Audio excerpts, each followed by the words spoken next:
Nós estamos no meio de uma série de mensagens chamada Nós. Não é nós de nós, mas também é nós de nós. Mas nós, os nós da Bíblia. Você entendeu? Não é nós de nós, é nós tipo, concorda? Estão entendendo o que eu estou falando? Não? Puxa, e nós, é complicado. A gente vai chegar lá, né? Nós estamos falando sobre os nós cego da família. Você entende essa expressão? Você lembra no meu tempo falava, fulano é um nó cego. Não tem jeito. É sobre isso que a gente está falando. E então eu quero começar aí contando uma história sobre o meu irmão que é um nó cego. Não, eu espero que ele não esteja vendo. Eu amo meu irmão. Mas eu tenho um irmão que ele é 9 meses e 15 dias mais novo do que eu. Alguns de vocês conhecem, né? Sabia que tem até um nome para isso? Quem é menos de 11 meses de diferença chama gêmeo irlandês. Sabia disso? Eu descobri outro dia, mas não me pergunta por quê. Pergunta para os irlandeses, né? Mas era tudo mais complicado. Conhece? Quem conheceu meu irmão aqui, o Ricardo, né? Então, você vê que eu peguei uma foto antiga porque a gente era mais parecido. Eu engordei, ele continuou magro. Não sei o que acontece, né? Mas você pode imaginar que a vida dos meus pais não era fácil. Pergunta para o pastor Tiago ali que tem gêmeos, né? Nem são gêmeos irlandeses, é mais difícil. Tudo em dobro, fralda em dobro, barulho em dobro. É uma bênção, certo? É uma bênção. Nós éramos os melhores, os piores, os maiores inimi-amigos. Conhece isso? Inimi-amigos é aquele assim, com meu irmão ninguém mexia, só eu. Ninguém bate no meu irmão, só eu. Às vezes apanhava também, né? Mas ninguém, era só eu. Eu me lembro de uma situação em que, quando nós tínhamos acho que eram uns 8 anos de idade, não lembro exatamente, nós brigamos. Não lembro por quê também, provavelmente por causa de futebol, sei lá, tinha videogame na época, acho que não. Mas eu sei que meu irmão ficou tão bravo que ele ameaçou, eu vou fugir de casa. E aí ele saiu de casa, ele fugiu de casa. A gente olhou para ele, que já conhecia o figura, tá bom, até logo, né? Aí ele saiu e foi, isso já tinha acontecido outras vezes. E aí a gente falou, não, tudo bem, não dá nada, era um sábado, daqui a pouco ele está aí, na hora do almoço, vai dar fome. Chegou a hora do almoço, nada. Passou a manhã, passou a tarde, cadê o Ricardo? Aí a gente começou a ficar bem pouquinho preocupado, né? Aí o tempo foi passando, a gente falou, vamos bater no vizinho? Ele tem um amigo ali, a gente bateu no vizinho, nada, a gente começou a telefonar para os vizinhos. E aí o negócio começou a aumentar, a gente começou a desesperar. Aí chegou final da tarde, a gente já estava enlouquecido, cadê o Ricardo? Já teve sequestro, o que aconteceu? Aí a gente sentou meio que a ponto de ligar para a polícia. Meu pai senta, ele olha assim, na sala, a gente tinha uma cristaleira bonita, debaixo da cristaleira ele vê um pezinho. Quem estava lá?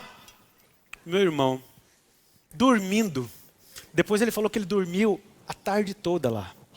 Que ele ficou ali, dormiu e ficou de boa. A vontade era de, ao mesmo, não sei se você já sentiu isso, ao mesmo tempo, abraçar e quebrar ele, bater, né? Que era uma mistura de raiva. E quem tem irmão aqui? Já passou por isso, certo? Já passou por isso, sabe bem o que eu estou vendo. Sabe, queridos, a Bíblia, nós temos um monte de história de vários irmãos que deram trabalho para os seus pais, né? Nós temos só, por exemplo, Caim e Abel, certo? Baita exemplo, né? Isaú e Jacó, Tiago e João, filhos do trovão. Mas não é só na Bíblia que a gente vê irmãos que deram trabalho lá, na mitologia grega, nos filmes, nas histórias, nós temos irmãos com relacionamentos complicados, certo? Nós temos lá, para você que gosta de filme, o Thor e o Loki, o Luke e a Leia. Alguém gosta de Star Wars aqui? Né? Na mitologia grega a gente tem o Zeus, Poseidon, o Hades, tudo isso. Se você não sabe o que eu estou falando, não importa muito, tá? São irmãos que são tudo meio nó cego assim. Esses irmãos, alguns formavam lindos laços, outros eram realmente uns nó cego. Jesus, ele também conta história de irmãos algumas vezes. E uma das mais conhecidas, Me ajudem, quem você acha que é? Uma das mais conhecidas sobre dois irmãos. Filho pródigo, exatamente, a parábola do filho pródigo, ou como eu gosto de chamar, a história de dois nós cegos, já que eu estou. Não, de dois filhos perdidos. O Edu está rindo porque ele está falando, ninguém sabe que é nó cego, né? Só esse velho falando ali, né? Mas queridos, antes de nós olharmos juntos essa história que está em Lucas, você pode ir abrindo aí em Lucas, você precisa saber que essa parábola, ela conclui uma série de parábolas, uma série de ensinos que Jesus está ensinando e ele está contestando os fariseus que o criticavam por ele se relacionar com os gentios. Ou seja, com todo tipo de gente, com todo tipo de pecador. Então abre comigo lá a sua Bíblia, em Lucas 15. Abre lá em Lucas 15, a partir do versículo 11, ou abre ou liga, né? Aciona o dispositivo. Lucas 15, do versículo 11 ao 32. Enquanto você abre ou liga aí, deixa eu te falar, primeiro de tudo, o que essa parábola, que essa história não está ensinando. Primeiro, o texto não está ensinando que o filho mais novo perdeu a salvação e depois ganhou-a novamente. Não tem nada a ver com isso. Número 2, o texto não está ensinando que o filho mais novo não era salvo e até o momento que ele se arrependeu e aí finalmente ele foi salvo. Não é esse o objetivo da história. 3, o texto não está dizendo que vale a pena abandonar a igreja, experimentar tudo de ruim para saber se é bom e aí voltar para a igreja depois que eu descobri que é melhor. O texto não está falando isso. Essa parábola também não está ensinando que o filho mais novo, pobrezinho, se arrependeu, é melhor que o filho mais velho. Ou vice-versa. Não é isso. O que o texto está ensinando então? Não sei. Qual que é o que está certo na história? É o filho mais novo que está certo? É o filho mais velho? Queridos, o foco dessa parábola, na verdade, é em um pai amoroso que ama os seus filhos. Que ama os seus dois filhos de maneira igual. Hoje nós vamos descobrir então que os nós da ingratidão e do legalismo não podem mudar o caráter perdoador e amoroso de um Deus perfeito. É sobre isso essa história. Por mais ingrato que alguém seja, Deus está disposto a perdoar. Por mais legalista, mais hipócrita que você seja, Deus continua perfeito e disposto a te transformar. Nessa série de ensinos e de histórias, Jesus, ele então, antes da parábola do filho pródigo, ele fala sobre uma ovelha perdida, depois ele fala sobre uma moeda perdida, e ele termina então falando do filho perdido. Em todas essas histórias, o elemento perdido significa para ele os gentios, aqueles pecadores, os quais os fariseus estavam atacando ele. Ele se relaciona com esses pecadores. Mas somente nessa parábola agora, nessa história do filho pródigo, Jesus deixa claro que existe um outro elemento perdido. Um outro nó na história. O filho mais velho representa os religiosos, os fariseus.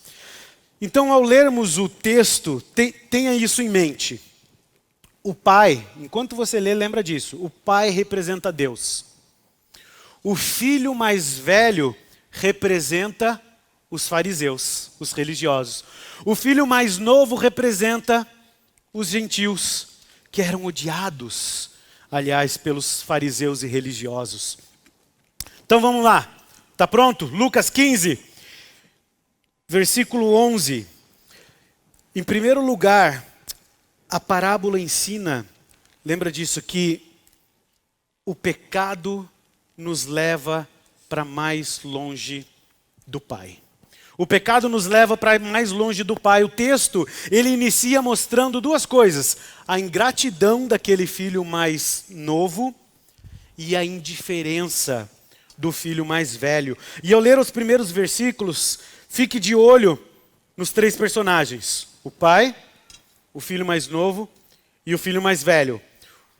Pensa qual é a reação de cada um deles. Enquanto você lê comigo, qual é a reação de cada um deles à situação que foi levantada por aquele filho mais novo.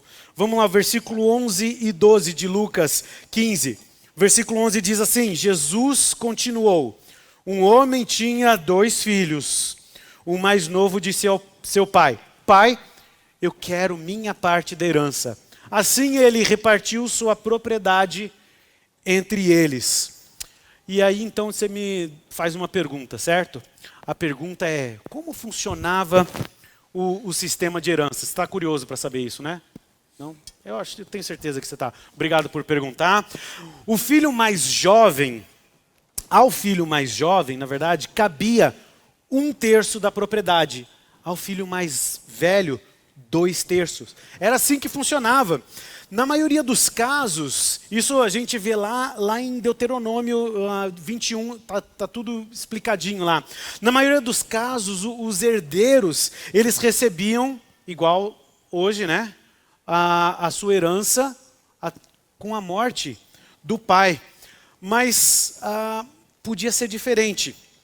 E talvez você me pergunte, então, por que esse homem, se eles recebiam pela morte do pai, através da morte do pai, por que esse homem, então, resolve liberar a herança? Não, beleza, nós vamos fazer isso. Sabe, algumas vezes acontecia também, o pai podia optar por repartir a herança mais cedo. E assim, sabe o que aconteceria? Ele ficaria liberado da administração das suas propriedades. Então, se você é empresário, sabe o que eu estou dizendo, você está cansado, você tem um monte de coisa, você fala: está na hora do meu filho tomar conta. Ele, filho, está aqui, tudo é teu, você cuida agora, eu quero desfrutar da minha aposentadoria. Infelizmente, no final da história aqui, a gente descobre que isso não aconteceu, né? Queridos, o filho mais novo, ele foi ingrato. Mas o filho mais velho foi indiferente. O texto diz assim, no versículo 12, a primeira parte: assim, ele repartiu sua propriedade entre quem? Deu só para o filho mais novo? Ele repartiu, ele falou: então tá aqui, filho mais velho, tá aqui os teus 2/3, filho mais novo, tá aqui o seu 1/3, façam como quiserem. Os dois foram beneficiados pelo pai. Um demonstra o nó da ingratidão e o outro evidencia o nó da indiferença. Pensando em tudo que você tem recebido do seu Pai do céu, você demonstra ingratidão ou evidencia indiferença? Ou talvez você viva como verdadeiro filho. É isso que eu espero de você. Pensa comigo, talvez, nesse jovem adulto, cerca de 30 anos, vivendo com os seus pais, isso está cada vez mais comum, trabalhando, ganhando algum dinheiro, se preparando para um futuro brilhante, já está no mestrado, estudando talvez para concurso, e ele até encara vir no encontro de jovens adultos aqui na IBB, uma vez por mês. É isso? É uma vez por mês os jovens adultos? Ele vem, o cara é só crente. Como que esse cara pode demonstrar ingratidão? Como ele pode evidenciar essa indiferença? Querido, se esse jovem é o filho mais velho, ou como falamos no texto lá implicitamente na parábola, ele é um religioso, ele possivelmente estaria aqui hoje, sentado aí entre vocês, ouvindo o pastor atentamente, talvez até balançando a cabeça, falando: isso aí, pastor, legal, né? Quando ouve algo legal, ele sorri, né? O problema desse jovem é que nós saberemos que ele é o fariseu, que ele é apenas religioso, sabe quando? Quando a tragédia chegar na vida dele. Somente quando ele estiver debaixo de pressão, ele vai se revelar. Eu me lembro de vários amigos, de vários colegas que serviram comigo aqui nessa igreja. Eu lembro de gente que foi líder de adolescente. O pessoal que me conhece há mais tempo aqui, talvez vai lembrar dessa época. Líder de adolescente, líder de jovens. Alguns que até fizeram seminário comigo. Eles estavam aqui. Como filhos, servindo, desfrutando dos benefícios do Pai. Até que a tragédia chegou. Até que a dificuldade veio. Foi talvez a decepção com o líder. Não, esse líder largou a igreja. Talvez foi um casamento quebrado, um namoro disfuncional, ou a falta de reconhecimento que ele tanto queria. O fato é que filhos mais velhos só se revelam em momentos difíceis. E o filho mais novo? O filho mais novo possivelmente não está sentado aqui hoje. Não estaria aqui hoje. Deixou a casa do pai já faz um tempo. Você sabe a diferença entre o filho mais velho e o filho mais novo? Já falei, ingratidão ou indiferença. O mais novo, ele deixa tudo por não ser grato. O mais velho fica por ser indiferente.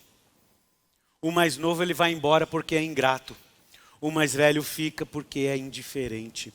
Os dois são nós que precisam ser desfeitos. Mas o texto, queridos, continua e o versículo 13 mostra como o pecado nos leva para longe do Pai. Olha o versículo 13, o que diz? Não muito tempo depois, o filho mais novo reuniu tudo o que tinha e foi para uma região distante, ou para um país distante. Nós não sabemos quanto tempo isso demorou, a história aqui não diz, mas a expressão que eu acabei de ler, reuniu tudo.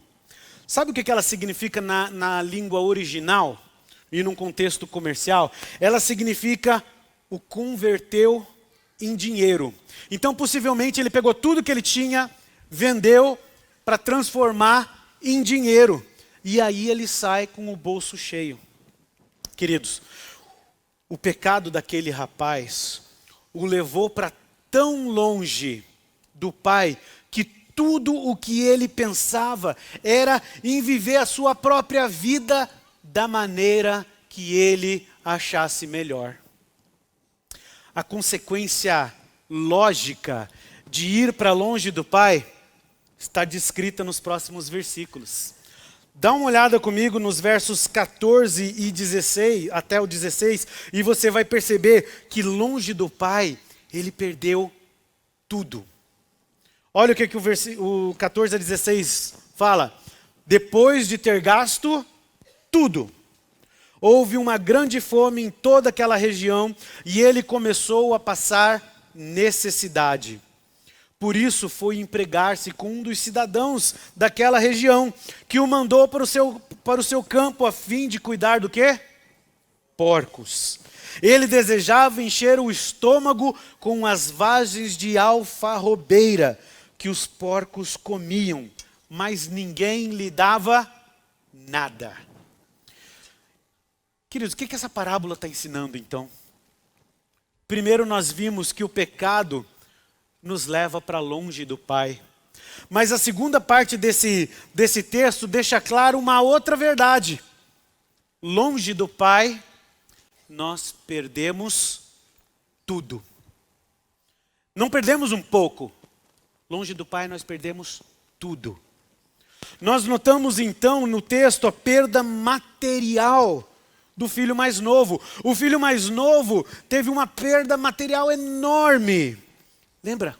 1/3 do que a família tinha veio para o bolso e sumiu. Ele agora então estrangeiro, num lugar pagão, precisou se empregar com um cidadão daquela região que o mandou cuidar de porcos. Alguns aqui sabem bem que não é fácil ser estrangeiro. Alguém aqui já viveu como estrangeiro em outro país? Eu passei 6 anos fora do país. É difícil arrumar emprego, é difícil... Eu estava empregado, mas eu convivi com outros estrangeiros. É difícil aprender a língua. É difícil entender a cultura. Não é fácil ser estrangeiro. Imagina isso em um lugar onde você não é bem-vindo. Um lugar onde você não tem irmãos em Cristo para poder ajudar. De acordo com o livro de Levíticos, lá no capítulo 11, os porcos, eles eram animais imundos. Você deve saber bem disso, né? Imundos para o judeu. Isso significava que esses animais não poderiam ser comidos ou usados para sacrifício, mas os judeus não poderiam nem tocar nesses animais, nos porcos. Rebaixar-se a condição de alimentar os porcos era uma grande humilhação para um judeu. Mas, querido, a perda de material dele foi tanta que ele teve o desejo de comer a comida dos porcos.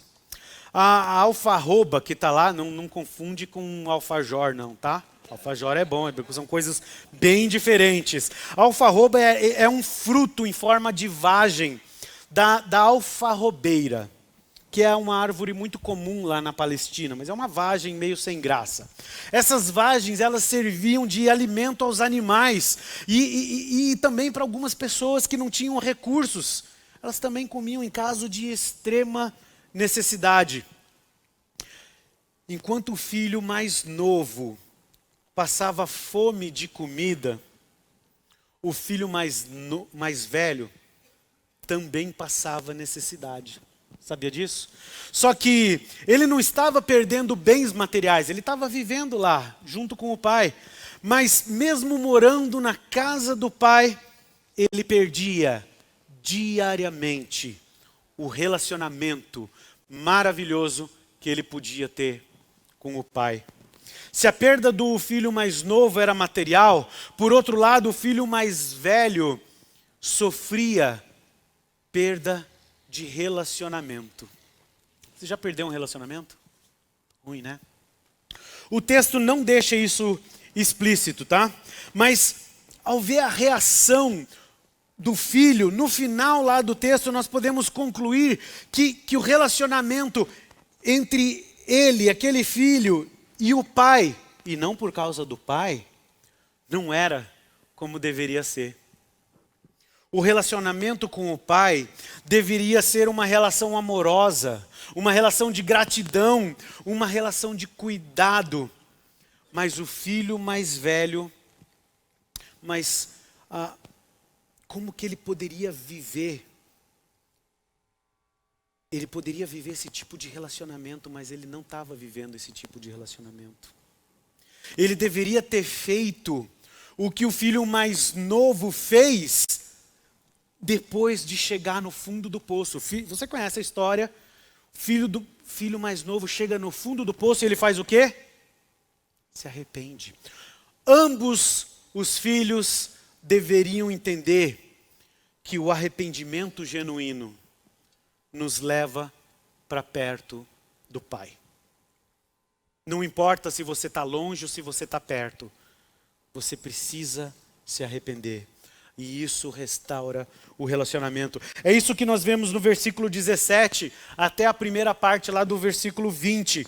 E eu quero sugerir para você que existem pelo menos 2 formas de reação às tragédias da vida. Nós vemos os 2 filhos sendo exemplo dessas 2 formas. O filho mais novo, diante da terrível realidade de estar longe do pai, o que ele faz? Ele cai em si e se arrepende. A primeira forma, então, de lidar com a consequência, com a tragédia, a consequência do próprio pecado é arrependimento. E nós vemos isso, o arrependimento do filho mais novo. Veja o verso 17 a 20 comigo, diz assim: caindo em si, ele disse: quantos empregados de meu pai têm comida de sobra e eu aqui morrendo de fome? Eu me porei a caminho e voltarei para o meu pai. E eu lhe direi: pai, pequei contra o céu e contra ti. Não sou mais digno de ser chamado teu filho. Trata-me como um dos teus empregados, então. A seguir, levantou-se e foi para o seu pai. Cair em si é uma ação do Espírito Santo nas nossas vidas. Esse rapaz, ele tinha consciência de que o pecado dele era contra Deus. Ele havia sido ensinado isso. O pai tinha feito o seu trabalho. Muitas vezes, querido, nós nos culpamos injustamente, mas nós esquecemos que, em última instância, nossos filhos, os nossos filhos adultos principalmente, eles são responsáveis pelo caminho que eles escolhem. Os nossos filhos são responsáveis pelo caminho que eles escolhem. Por um outro lado, nós não podemos nos apoiar na ideia de que nós somos inocentes e que é puramente decisão deles. Ele decidiu, ele fez. A verdade, queridos, é que a maioria de nós, incluindo aqui esse pastor que fala para vocês, tem culpa no cartório. Sim. A maioria de nós tem educado os nossos filhos de acordo com o que a sociedade ensina, com o que o mundo ensina, não como a Bíblia ensina. Deixa eu dar um exemplo para você. Sabe o que a sociedade diz? A sociedade nos diz assim: cria a criança para ser autônoma. Sabe o que a palavra diz? Ensina a criança no caminho em que ela deve andar. Ou ensine a criança no caminho em que você tem para ela. Criança sem disciplina, sem limites, acostumada a tomar decisões sozinhas, a definir as coisas. Criança que ganha celular com 6 anos, que fica vendo o vídeo enquanto o culto está rolando, que só para quieta no restaurante se tiver uma tela na frente dela. Essa criança, possivelmente, provavelmente, espero estar errado, se tornará um adulto infantil, egoísta, que prefere aproveitar a vida a se relacionar com a família de Deus. Eu sei, nenhum de nós aqui pode afirmar que é pai ou mãe perfeito. Eu, por exemplo, descobri isso. Eu era um excelente pai. Pensa num pai bom. Eu era o melhor pai que eu conhecia. Mas aí aconteceu uma coisa triste. Sabe o quê? Eu tive filhos. E aí eu descobri que... Não, você é assim também, certo? Depois que a gente tem filhos, a gente descobre que é fácil ser pai dos outros, viu?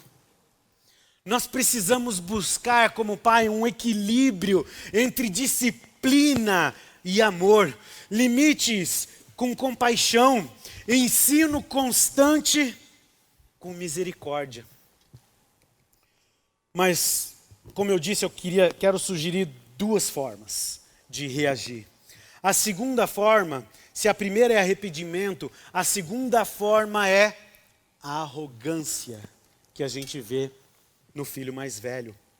Pula comigo alguns versos e olha lá no versículo 26. Você está com a tua Bíblia aberta aí. Depois que o filho mais novo volta, o texto diz que o irmão mais velho, ele emburra. Sabe, você já emburrou? Fez bico. E ele não quer entrar em casa. Ele exibe toda a sua arrogância ao declarar o seguinte: olha, pai, todos esses anos tenho trabalhado como um escravo ao teu serviço. Nunca desobedeci as tuas ordens. mas tu nunca me deste nem um cabrito para eu festejar com os meus amigos. Mas quando volta para casa, esse teu filho que esbanjou os teus bens com as prostitutas, matas um novilho gordo para ele. Será que realmente ele nunca desobedeceu? Nem no coração? Você percebe a arrogância dele? Você consegue ler nas entrelinhas a forma como ele fala? Será que ele obedecia ao pai com a esperança de obter reconhecimento? Às vezes nós fazemos isso, né? Eu vou obedecer ao chefe porque ele vai me reconhecer. Olhe novamente lá e veja que ele trata o irmão mais novo como esse teu filho, não trata como o meu irmão, é o teu filho.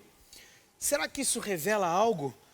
A arrogância estava transbordando nas palavras dele. O filho mais velho ainda relembra o pai dos pecados do irmão, que esbanjou os teus bens com as prostitutas. É como eu falando, o meu irmão que fugiu de casa e enganou todo mundo, ficar jogando na cara. Ou seja, ele está dizendo, tá vendo? Eu não sou tão ruim assim. Nós de vez em quando, confessa aqui para mim, temos esse tipo de atitude, né? Olha, que bom que pelo menos eu não sou tão ruim quanto aquele pai lá. Olha, aquele pai lá, eu sei, eu tenho meus problemas, mas, né? Eu não sou como ele, eu não sou como ela. Eu, pelo menos, sempre tive na igreja. Eu sou voluntário no Ministério Infantil. Eu frequento o PGM. Nunca falto culto. Vou no culto das 9, das 10h45, das 19, vou em todos. E aí, agora esse fulaninho de tal, que viveu a vida do jeito que quis, que abandonou a igreja, está de volta aqui na igreja, todo mundo recebe ele de braços abertos, e ainda chama ele para o retiro da igreja. Ainda vão pagar para ele? Isso é um absurdo. Esse cara é um incrédulo. Eu não quero os meus filhos perto de gente assim. Já pensou assim? Queridos, no reino do Pai perfeito, o Pai com letra maiúscula, não é assim. Na casa desse Pai, todos são bem-vindos. O mais velho é amado, o mais novo é perdoado. E o Pai sempre nos recebe de braços abertos. O versículo 20 revela, então, um pai amoroso, cheio de compaixão. Olha o que o texto diz. Estando ainda longe, seu pai o viu e, cheio de compaixão, correu para o seu filho e o abraçou e o beijou. Cheio de compaixão. Essa expressão, queridos, é a mesma usada quando Jesus olha para as multidões que eram como ovelhas sem pastor, lá em Mateus 9:36, cheio de compaixão. Por que o pai sentiu compaixão?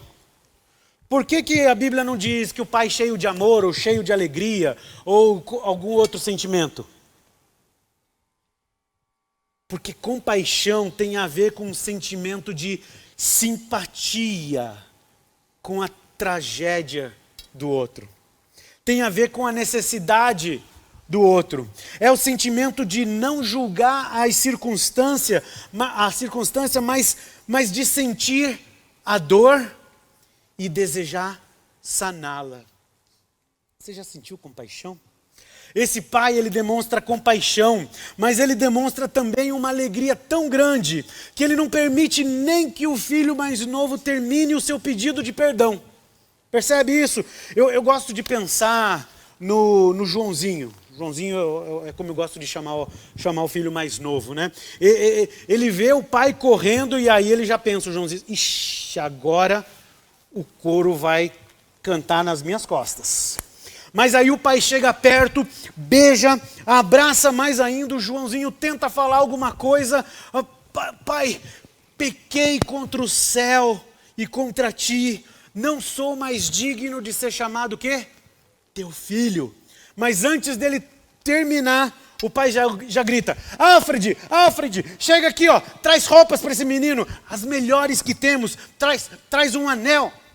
Sabe aquela sandália que eu comprei ontem, novinha, bonitinha? Traz para ele. Nós vamos fazer um churrasco. Mata o melhor cabrito que a gente tiver. Vai ser um churrasco daqueles. Nós temos que festejar, Alfred. Meu filho estava morto, mas agora está vivo. Vamos celebrar. Mas, pai, diz o Joãozinho, filho, sim, eu te perdoo, vamos celebrar, vamos conversar, vamos ter tempo junto, vamos recuperar o tempo perdido. O seu irmão, Joãozinho, precisa saber disso, ele logo estará de volta do campo, ele vai ficar muito feliz quando souber que você voltou. Queridos, esse trecho da parábola revela 2 benefícios que os filhos têm com o pai. Em primeiro lugar, nós podemos perceber aqui nessa história o perdão, no caso do filho mais novo. Da mesma forma como o pai perdoa o filho, você sabia que Cristo nos perdoa sempre? Ele não somente perdoa, mas ele restitui a vida abundante para a qual nós fomos chamados. Olha só, na parábola, o pai restitui esses símbolos da condição de filho. O anel era um sinal de autoridade. Ou seja, filho, você é herdeiro. As sandálias nos pés eram um sinal de que aquele homem era livre. Assim como aquele filho, nós somos herdeiros de Deus e livre da condenação. O segundo benefício de ser filho é a própria presença do Pai em nossa vida. Semelhantemente, nós também somos presenteados com a presença do Pai. Sempre, todos os dias, diariamente. É o Espírito Santo entre nós. O Espírito Santo de Deus, ele é a presença contínua do Pai, que nos guia, que nos ensina. Só que na vida real, como funciona, como essa presença de Deus se manifesta? Queridos, a presença de Deus, ela se manifesta na vida de um jovem, por exemplo, quando ele, controlado pelo Espírito Santo, diz não para o sexo antes do casamento. E isso resulta em alegria. Essa presença se manifesta na vida de um empresário que não pensa 2 vezes antes de rejeitar aquele negócio obscuro, mesmo que ele vai ser perseguido. E isso gera paz e a certeza que Deus vai lhe retribuir. A presença de Deus, ela é manifesta em um culto onde uma viúva, através de uma palavra, entende que ela também tem um ministério. A presença de Deus se manifesta quando um voluntário no ministério infantil vê aquela criança de 6 anos entregando a vida para Jesus e agradecendo o tio que ajudou a entender. Quando aquele adolescente, num culto de sexta-feira, aqui à noite, cai de joelhos, se entregando para missões. Quando em meio a uma situação financeira terrível, a família de Deus se levanta e faz a diferença. A família de Deus, ela é reflexo desse reino de Deus, que é um reino eterno. Você e eu temos acesso a essa família. Às vezes a gente não entende, a gente não quer viver essa família, mas é a melhor família. Eu quero concluir essa mensagem da mesma forma que Jesus conclui a parábola. Ele conclui mostrando 2 verdades espirituais. A primeira é que alguns moram com o Pai, estão na mesma casa, mas também estão perdidos. Sabe, queridos, eu posso imaginar de novo aquele jovem adulto, o Júnior, tá? É o Joãozinho, é o Júnior e o irmão do Joãozinho. Chegando do campo, sujo, quebrado, só querendo ir para casa, ligar a TV lá, assistir a novela Reis, ligar o ar-condicionado e ir para a cama. Eu já vi que tem gente que assiste aí. Colocar o pijama e descansar.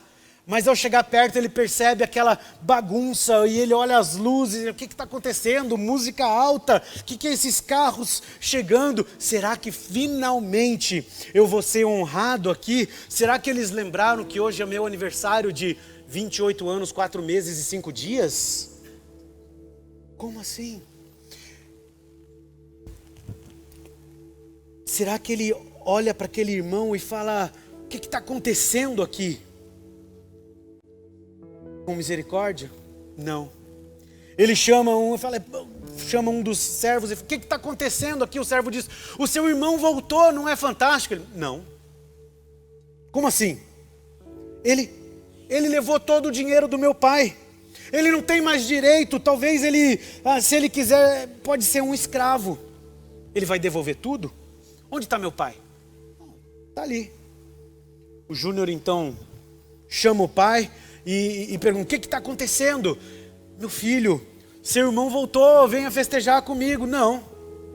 E é muito interessante que ele diz assim, olha, esse seu filho. Sabe essa expressão, nessa hora quando o Júnior diz não, essa expressão é uma interjeição no imperativo, é mais ou menos como se ele estivesse dizendo assim, presta atenção, pai. Eu tenho trabalhado como escravo todo esse tempo, eu sou filho exemplar. Mas esse teu filho aí, que fez tudo de errado, você vai aceitar ele de novo? Queridos, o fato é que talvez você esteja morando com o pai, mas não está desfrutando do relacionamento com o pai. A segunda verdade que Jesus termina dizendo aqui é que nós temos um pai amoroso e disposto a perdoar. A ingratidão ou o legalismo não podem mudar o caráter perdoador e amoroso desse Pai perfeito. O texto termina com essa lição maravilhosa. Nós lemos assim, o pai falando, meu filho, para o filho mais velho, você está sempre comigo e tudo o que eu tenho é seu, mas nós tínhamos que celebrar a volta desse seu irmão e alegrar-nos porque ele estava morto e voltou à vida, estava perdido e foi achado. Sabe, queridos, os bens não eram do pai, era da família. Quando o irmão é abençoado, toda a família é abençoado, é o reino de Deus que ganha, é a igreja que cresce. Não é sobre o seu reino ou o meu reino, é sobre o reino de Deus. Os benefícios, que aliás nós não cremos que os benefícios aqui sejam meramente materiais, essa igreja não crê na teologia da prosperidade, tá bom? Esses benefícios eles são para toda a família de Deus. E ao concluir a parábola dessa maneira, Jesus expõe a atitude dos fariseus, dos religiosos. Eu quero fazer uma pergunta para você. Quem é você nessa história? Quem é você? Você é o filho que vai para longe? É o filho mais novo que está longe? Você é o filho que mora perto, mas o coração está longe? Quem é você? Quem é você? Eu gostaria de pedir para você abaixar a sua cabeça, fechar os seus olhos e deixasse essa pergunta ecoar aí. Quem é você? Você é o filho mais novo? Você é alguém que já experimentou os privilégios de viver o relacionamento com o pai e se afastou? É hora de voltar. Quem é você? Você é o filho mais velho? Você precisa reatar o relacionamento com o pai? Você vive como filho, mas no fundo, bem lá no fundo, o relacionamento que você tem é com a religião e não com o pai? Talvez você até ame essa igreja, ame os ministérios, ame as mensagens, a religião, mas está longe do Senhor. Quem é você? Talvez você esteja aqui, mas você se identifica com o Pai, sempre disposto a perdoar e esperar. Lembre-se de uma coisa, o Pai nessa história aqui representa Deus. Você não é perfeito como esse Pai, mas talvez você precise entregar os seus filhos ao agir do Pai perfeito. Quem é você? Se você hoje está se identificando com um desses personagens, se você quer voltar, se você quer reatar o relacionamento com Deus, se você quer colocar diante de Deus os nós da tua família, as dificuldades com os teus filhos, eu quero pedir para você se ajoelhar onde você estiver. Se ajoelhe aí, nós vamos colocar diante de Deus essas necessidades. Ajoelhe-se e ore comigo. Nosso Pai, Ele é especialista em desatar nós. Ele transforma o pior nó em um lindo laço. Senhor, nós estamos aqui diante de Ti, nos colocando, Pai, como alguém que precisa do Senhor. Talvez porque alguns de nós aqui vivamos nesse mundo evangélico, mas não pertencemos a ele de verdade.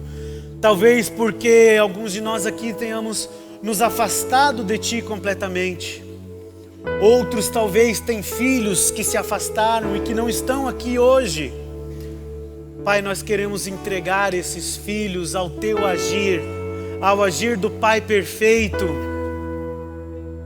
Senhor, nós nos colocamos diante de Ti, Pai, para pedir a Tua ajuda. A ajuda de um Pai que ama, de um Pai que incondicionalmente nos aceita. Senhor, olha para cada um desses meus irmãos. O Senhor sabe o que está no coração deles. Eu peço que o Senhor trabalhe na vida de cada um deles.